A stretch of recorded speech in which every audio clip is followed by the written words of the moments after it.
Buenas noches, nos vemos en esta cuarta semana. Prácticamente con esta sería la última semana en que analizaríamos leyes de artículos de la Ley de Seguro Social. Con esta terminaríamos la parte teórica de la materia, pero no menos importante. Y recordemos que en clases anteriores hemos hablado de los primeros 39 artículos de la Ley de Seguro Social, donde son relevantes. Dentro de ello destaca la importancia de la seguridad social, destaca el artículo 15 que dicta cuáles son las obligaciones de los patrones, el artículo 27 cómo se integran los sueldos y salarios, el artículo 39 que nos dice la obligación de determinar las cuotas patronales. Por supuesto ya hablamos de la rama de riesgo de trabajo, hablamos también de la rama de enfermedades y maternidad, y hoy nos toca hablar de las tres últimas ramas: la rama de invalidez y vida, la rama de cesantía avanzada y vejez, y finalmente la rama de guarderías y prestaciones sociales. Y entramos a tema. Cuando hablamos del seguro de invalidez y vida, pues estamos hablando, recordemos, que es la rama del seguro social que empata con la rama de enfermedades y maternidad. Recordemos que la primera rama, la rama de riesgo de trabajo, es cuando nos ocurre un accidente o una enfermedad en el trabajo o por motivo del trabajo. En la rama de enfermedades y maternidad, en enfermedad concretamente nos puede pasar o ocurrir un accidente o una enfermedad no profesional, no tiene nada que ver con el trabajo. Si esa enfermedad se prolonga, ¿sí?, más de 2 años y no sana la persona, ya no podríamos seguirle dando incapacidad. El Seguro Social no le podría seguir dando incapacidades.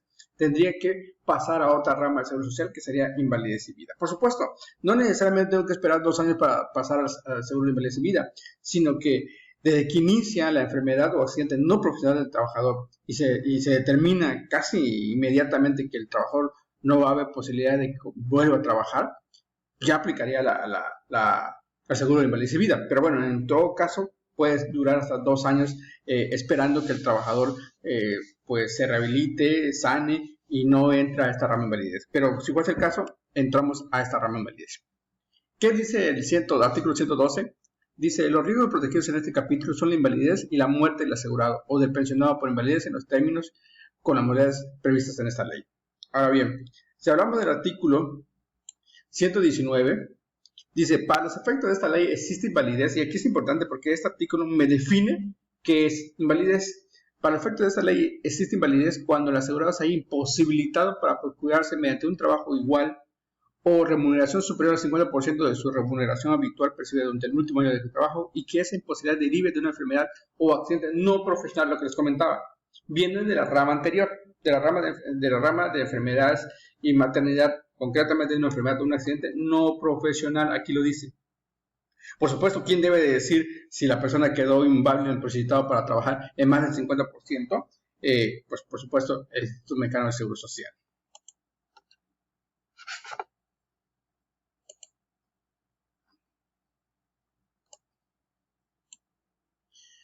Ahora bien, dependiendo de la gravedad de la invalidez, porque puede ser que llegar a los 2 años, la persona no se restableció, no quedó bien, pero sentimos o siente el Seguro Social que pudiese ser que en un lapso puede recuperarse al 100% del trabajador. Entonces se aplicaría una pensión temporal. Si el Seguro Social en el momento del accidente o enfermedad determina que quedó totalmente imposibilitado a la persona, o que pasaron los 2 años y siente que después de los 2 años ya no va a quedar bien el trabajador, ya queda imposibilitado, entonces ya se aplicaría una pensión definitiva. Ok, ¿qué es una pensión definitiva? Pues básicamente es que le van a dar una pensión, una mensualidad, valga la redundancia, cada mes. Pero recordemos también que hay 2 leyes: la Ley de Seguro Social del año 73 y la Ley de Seguro Social del año 97. ¿Cuál es la importancia? Que actualmente la Ley del Seguro Social vigente, la del 97, está apoyada o fundamentada para las cuestiones de pensiones con los afores. Entonces, el trabajador que tenga esta rama de seguro social o que vaya a utilizar esta rama de seguro social de invalidez y vida, para que tenga derecho a esa pensión tiene que tener ciertas condiciones, ¿sí? Y condiciones que vamos a ver más adelante para que tenga derecho a esto. Si no tuviese las condiciones, que en sí son semanas cotizadas, antigüedad en el Seguro Social, lo más que podría pasar para él es que le entregaran los recursos que tiene la Afore, lo que fuera en una sola exhibición, si fuese el caso, ¿no? Ok, adicional de la pensión temporal o definitiva que le darían al trabajador, también aplican una asistencia médica. ¿Qué quiere decir? Que una vez que lo pensionan, pues por supuesto ya no trabaja. Va a seguir de todas maneras teniendo uso o gozando el beneficio de la rama de enfermedad, ¿sí? Ya no va a aplicar reglas de trabajo, ¿por qué? Porque ya no trabaja, ya no va a aplicar la rama de guarderías y prestaciones sociales, porque ya no trabaja, no tendría derecho a la rama de desempleo de avanzada vejez porque no va a llegar a los 65 años laborando. Entonces, la única rama que sería vigente, ya como pensionado por invalidez y vida, sería precisamente la de asistencia médica o enfermedad. Otro de ellos es las asignaciones familiares. Y en estas de asignaciones familiares se refiere, y dos, asignaciones familiares y ayuda asistencial. Bueno, se supone que el trabajador que queda inválido, pues no se puede valer por sí mismo, vaya. Entonces necesitaría de alguien que le dé que asignara a un familiar de que vea por él. ¿Quién es ese familiar? En primer lugar, la esposa, la esposa o el esposo, el concubino o la concubina. A falta de ellos, los hijos. A falta de ellos, los descendientes, que serían en este caso, los ascendientes, que en este caso serían el papá o mamá, básicamente. Si en algún momento no existiera ni uno de esas personas para que que la asignen como el asistente familiar, entonces le darían el dinero directamente al pensionado por invalidez y vida para que él contrate a alguien totalmente ajeno. Pero entonces ya no se llamaría una asignación familiar, sino se llamaría, como dice el número 5, una ayuda asistencial. ¿Estamos de acuerdo? Okay. Continuamos.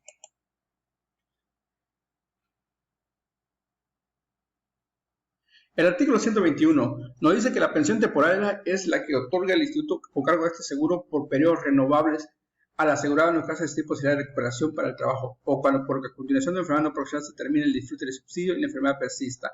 Es pensión definitiva la que corresponde al listado de invalidez que se estima de naturaleza permanente. Ya lo habíamos comentado, ¿no?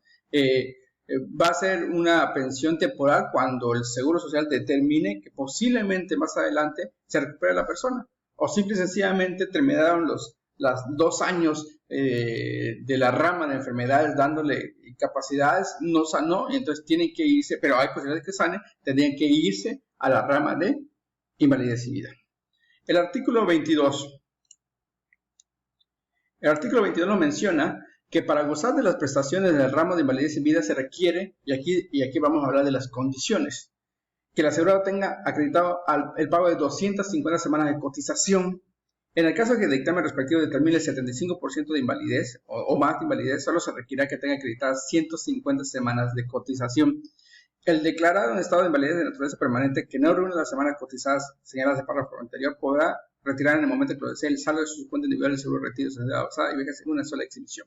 Y aquí les digo que está el meollo del asunto. ¿Y por qué se los comento? Bueno, ok, tienes derecho a la rama de invalidez y vida, pero para que tengas derecho a esta, 1. Tienes que demostrar que quedaste totalmente inválido, imposibilitado con más del 50%.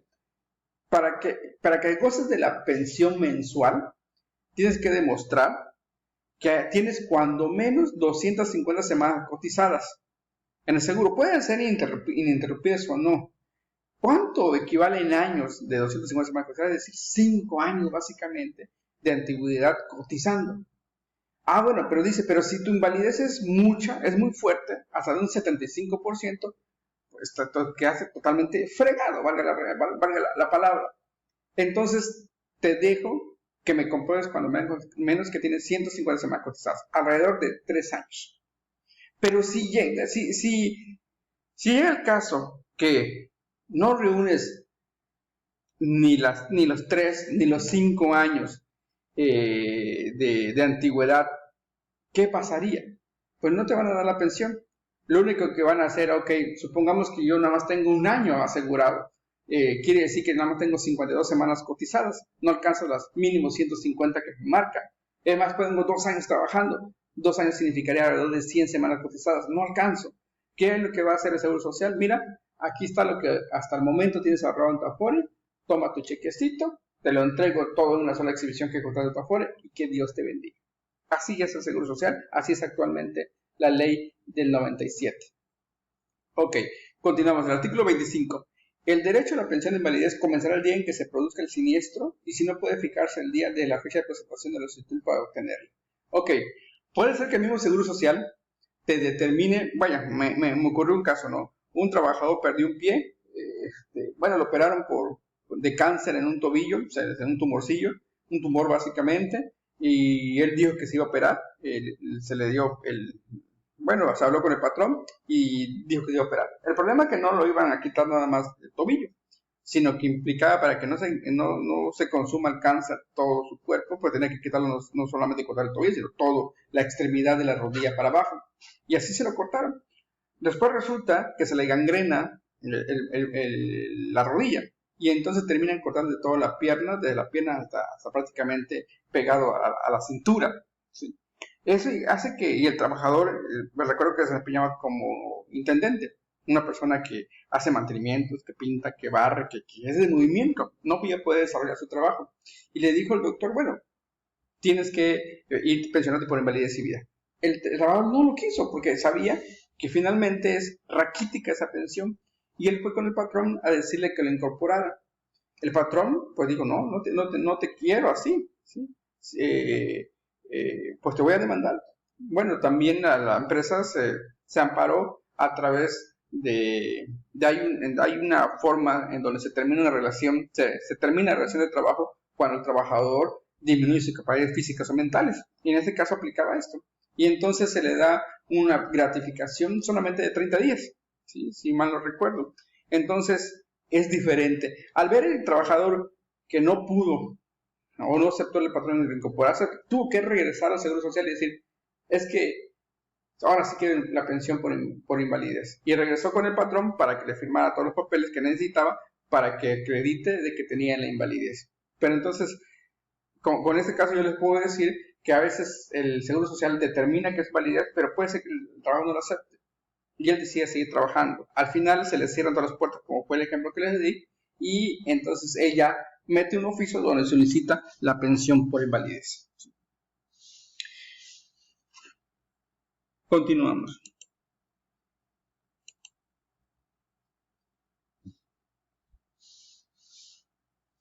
Ahora bien, ¿quién tiene aquí? ¿A qué tienen derecho pues en este caso, los beneficiarios? Primero que nada, si llegase, bueno, ya hablamos de la pensión por invalidez, pero ¿qué ocurre si producto de la enfermedad muere la persona? Bueno, pues si muere la persona, van a tener derecho a gozar de los beneficios, valga la redundancia, de sus beneficiarios. ¿Quiénes son sus beneficiarios? Pensión de viudez. Y pensión de viudez, ¿quién es? Pues es el esposo, la esposa, el concubino o la concubina. Pensión de orfandad, ¿quiénes son? Los hijos. Ya sabemos con las limitaciones que marca la ley. Pensión a ascendiente, ¿quiénes son? Los padres. Y también van a tener esas personas una ayuda asistencial a la pensionada por viudez, en el caso que ella lo requiera, o asistencia médica. ¿Sí? Y la asistencia médica siempre va a haber, o sea, van a seguir gozando de la atención médica en los hospitales del Seguro Social. Esa rama se va a quedar. ¿Sí? Ahora bien, para que una vez fallecido el trabajador, para que tenga derecho a esa prestación que estoy mencionando, ¿qué debe cumplir como requisito? Un mínimo de 150 semanas cotizadas. Recordemos que comentábamos que un trabajo que está imposibilitado hasta 75% solamente tiene que acreditar 150 semanas cotizadas, 3 años. Si muere, también mínimo tiene que acreditar 150 semanas cotizadas. Si no fuese el caso, a esos beneficiarios que mencionamos en el artículo 127 se les daría el saldo que tiene en su cuenta de Afore y se acabó. Dice 130, tendrá derecho a la pensión de viudez la que fue esposa del asegurado por invalidez. A falta de la esposa, tendrá derecho a recibir la pensión la mujer con la que el asegurado pensionado por invalidez vivió como si fuera su marido durante los 5 años que procedieron inmediatamente a la muerte de aquel o la que hubiera tenido hijos, siempre que hayan permanecido libres de matrimonio. Es decir, la esposa, el esposo, el concubino o la concubina. ¿Sí? ¿Y de cuánto va a ser la pensión? La pensión de viudez va a ser del 90%. Hay una diferencia en la pensión que se dio por enfermedad o por riesgo de trabajo. Ahí hay una división, 40% la viuda, de 20% cada uno de los hijos, ¿sí? Hasta 3 hijos y le da el 100%. Aquí no, solamente a una persona. Y tiene prioridad a la esposa y se le daría el 90%.